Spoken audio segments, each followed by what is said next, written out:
From the cross to the throne, from death into life, he went for his own. All power in earth, all power above is given to him for the flock of his love. Only believe,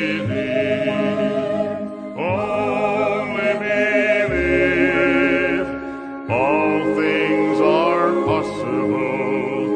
Only believe.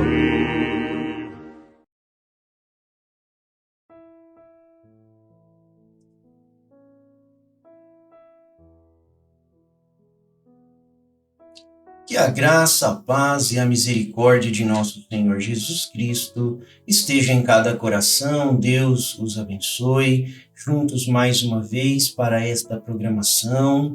E você que deseja ouvir esta série de Êxodo desde o início, lá do capítulo 1, ela está disponível na nossa playlist. Você pode acessar o nosso canal e lá na playlist você vai encontrar a série de Êxodo, desde o capítulo 1 até aqui ao capítulo 9, aonde chegamos. E se você deseja também receber estas mensagens que nós citamos aqui foi pregada pelo profeta de Deus para esta era, William Marlon Branham, você pode também solicitar para nós aí nos comentários que você deseja receber uma mensagem, deixar o seu e-mail e nós estaremos enviando gratuitamente mensagens para que você conheça mais da palavra de Deus do tempo presente.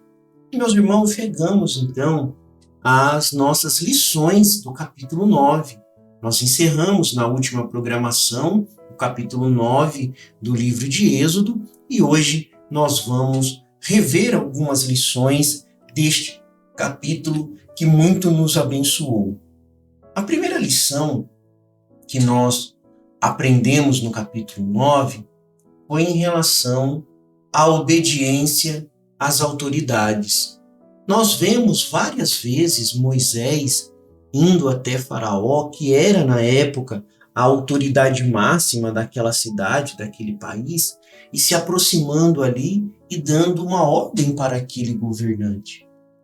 E a Bíblia diz que é importante a gente obedecer às autoridades que foram estabelecidas. Você vai encontrar isso lá em Romanos capítulo 13, lá em Pedro capítulo 2, a partir do verso 13, você vai encontrar essa orientação bíblica.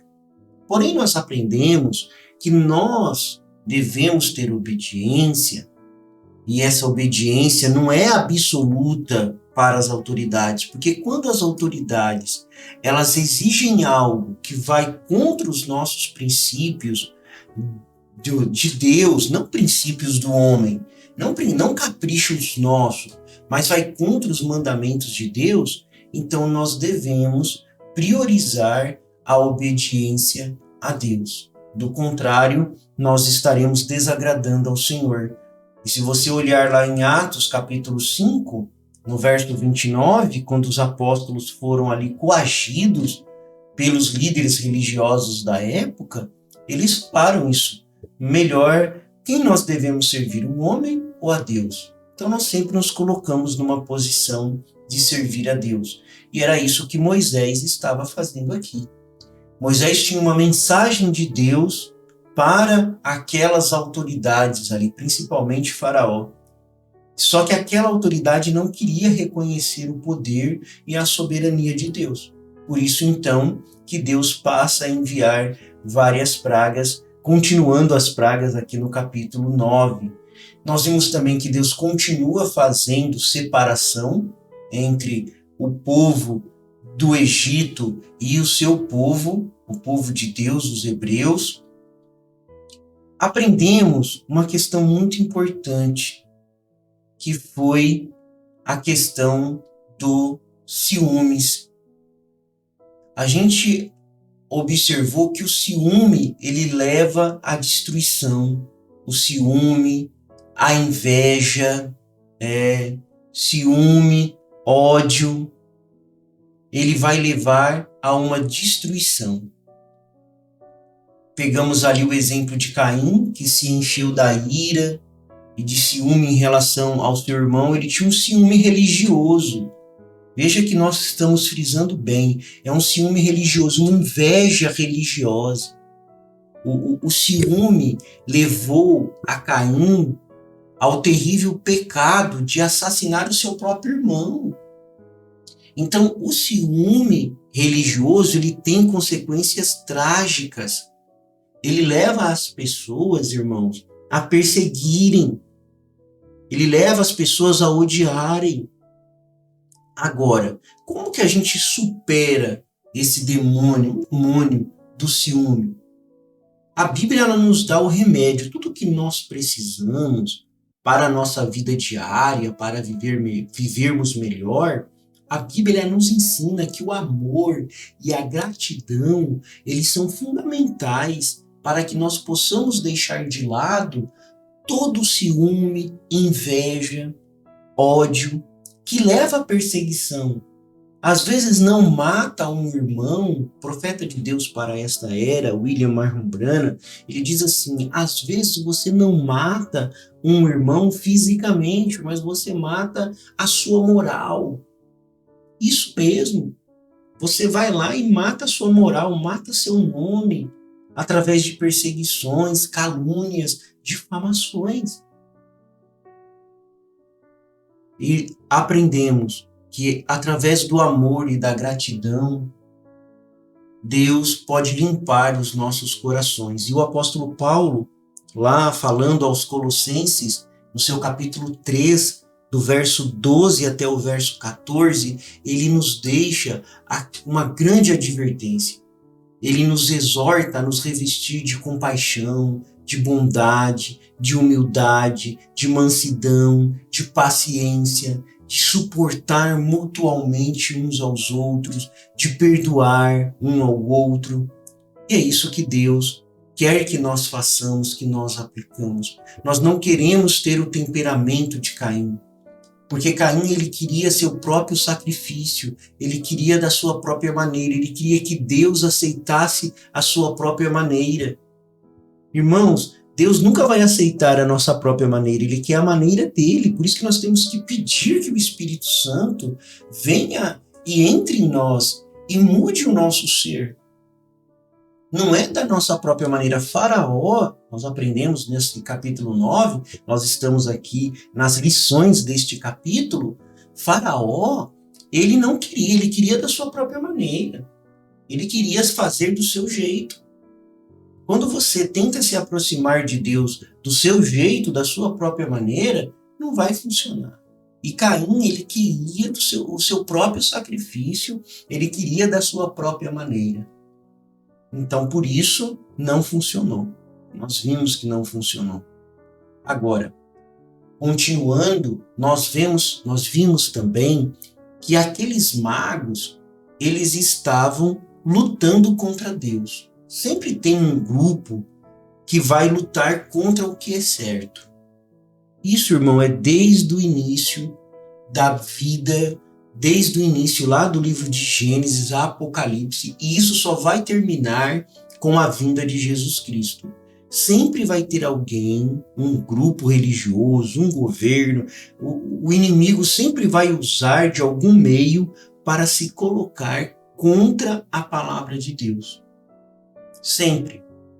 E aqui a gente viu que os magos, eles não puderam permanecer diante de Moisés, porque eles também estavam atacados dos tumores, porque havia tumores nos magos e em todos os egípcios. Então, aqueles magos que uma vez estavam lutando contra Moisés, essa classe de charlatões lá do Egito, eles estavam desacreditados. Eles não conseguiam mais, à medida que as pragas iam progredindo, eles iam vendo que não tinha como lutar contra Deus. Os magos eles tinham conseguido transformar a água em sangue, eles tinham conseguido reproduzir a praga da rã, mas quando já chegou na praga dos piolhos, eles disseram assim, esse é o dedo de Deus. E agora, Quando a gente chega aqui no capítulo 9 do livro de Êxodo, eles entregam tudo. Ele fala, não, Êxodo 9:11. Não, agora não dá mais para tentar imitar os milagres. Nós mesmos somos vítimas dessas pragas de úlceras, de tudo mais que tem caído.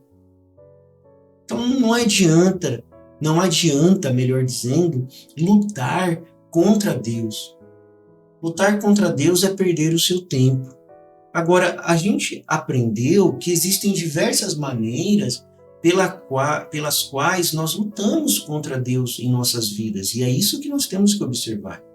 Podemos resistir muitas vezes à palavra de Deus, buscando nossos próprios caminhos, nossas próprias opiniões, negligenciando a oração, a comunhão com Deus.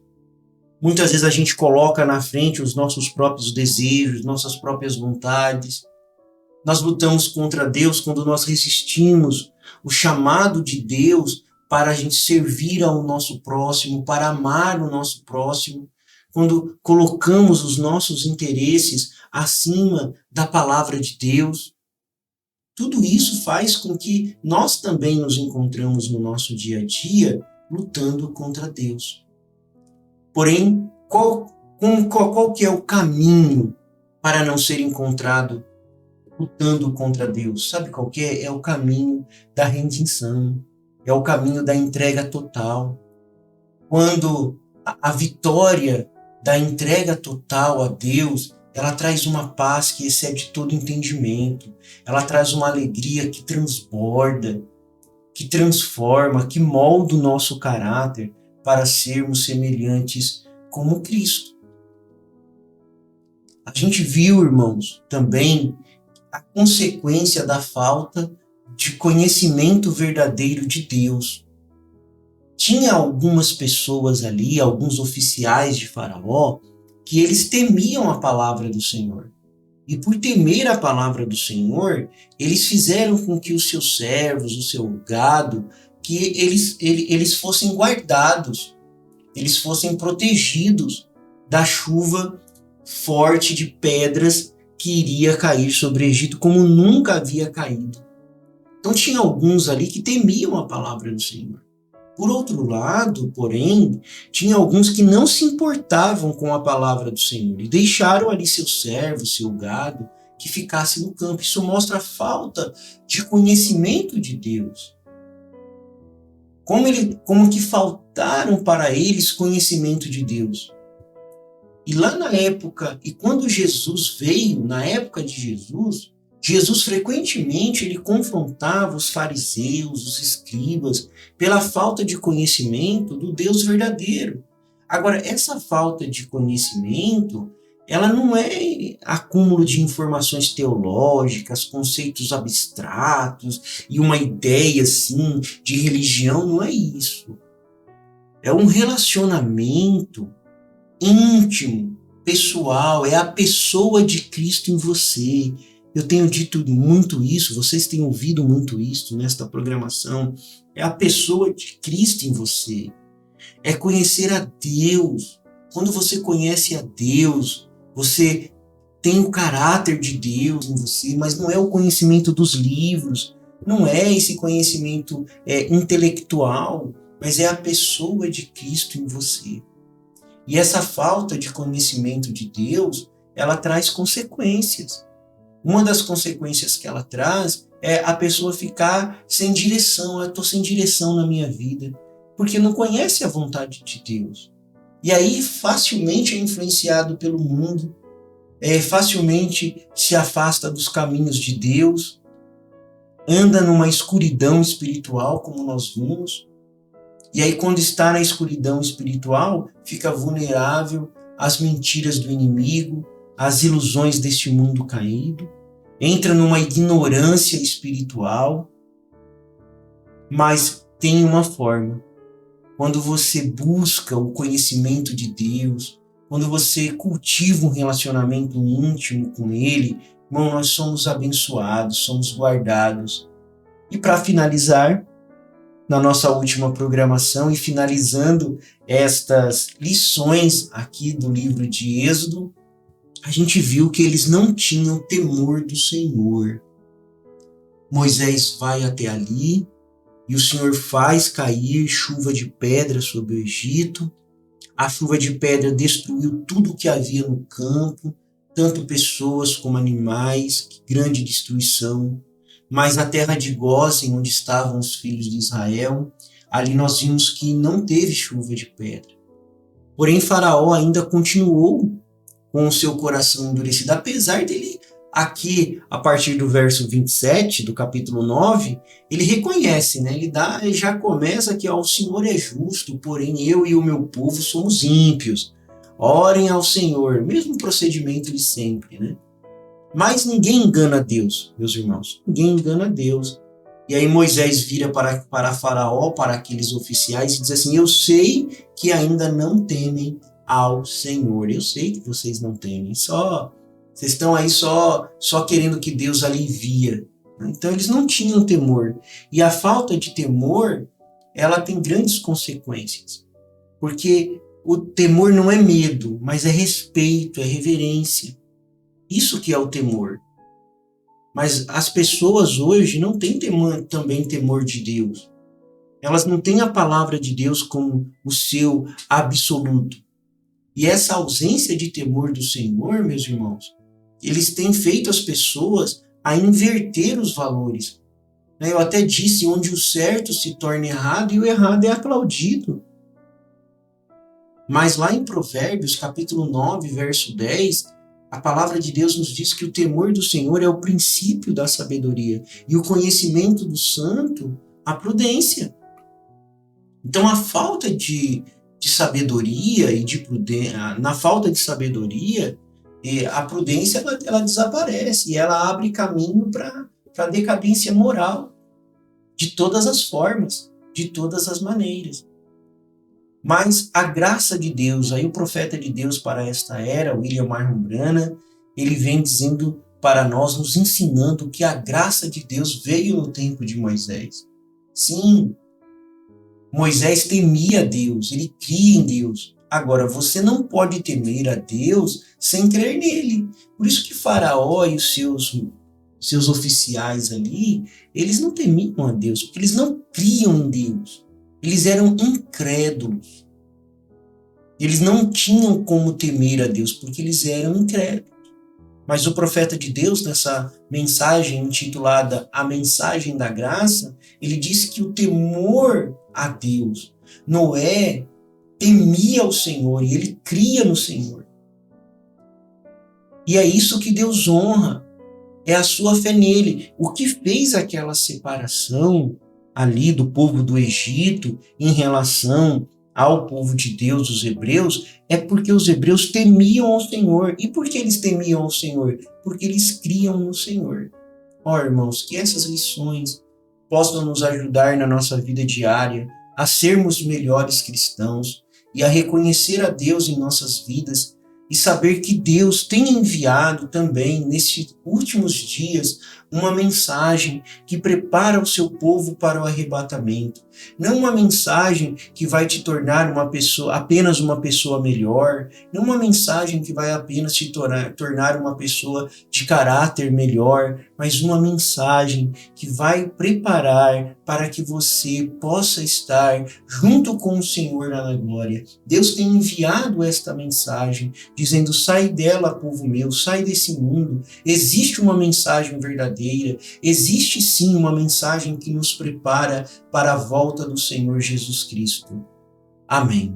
Amado Pai Celestial, que nós possamos, Senhor, aplicar cada uma dessas lições em nossas vidas e que possamos, Senhor, de agora em diante, termos o temor do Senhor, o conhecimento verdadeiro de Deus, não o conhecimento teológico, mas o conhecimento verdadeiro de Deus em nossas vidas, que possamos caminhar sem ciúmes, sem inveja, que nossos corações possam ser puros, Senhor, que possamos no íntimo das nossas almas te servir melhor, te adorar melhor, no nome do Senhor Jesus Cristo.